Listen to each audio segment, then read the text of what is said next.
The polls, basically 32 points, I saw one suggestion. Liz Truss is home and dry, isn't she? No, actually, I think talking to party members, the contest is wide open. If you look at the polling, you can take that with a pinch of salt. It's very hard to poll Conservative Party members. And in fact, the latest polls show that the gap is closing. So, that reflects my experience. Rishi at these hustings is going down very well. And you get more people supporting him on the way out than on the way in. So everybody's a member of the Conservative Party, needs a chance to vote. We've had a 6-week contest. And I think, Rishi is the man to tackle the sorts of problems that we heard from the people of Manchester just there. Yeah, I mean, we're not just talking about the next leader. We're talking about somebody who can actually lead us out of what feels like a growing crisis. We've got strikes, we've got water shortages. I mean, if you read all of today's newspapers, you would honestly feel like throwing yourself off a building somewhere, or at least going to live in a different country. Has Rishi got what it takes to immediately lead us out of this crisis?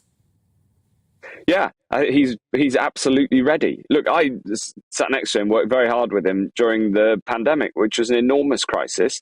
And there he kept people in jobs. Everybody thought there was going to be a huge unemployment crisis. That's one crisis we don't have at the moment because of his furlough scheme.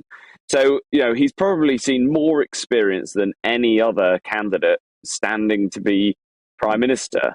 And that's testament to his experience and what he's done with it, which has been very radical in the past, to keep businesses going, to keep people in jobs. And now we need that same sort of approach, targeted support for people with energy bills, but also getting inflation down overall. Because without doing that, we're really stuffed.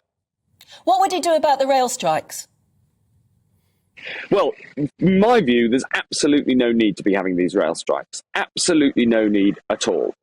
There's cost of living pressures. And as you heard from the people we were just talking to there in Manchester, just hearing from, these pressures are on everybody. They're largely down to Vladimir Putin. And it's a problem for us all and the whole country. And in fact, every country across the West. The idea that one group of workers, and rail drivers are pretty well paid in the grand scheme of things, typically over 50 grand a year.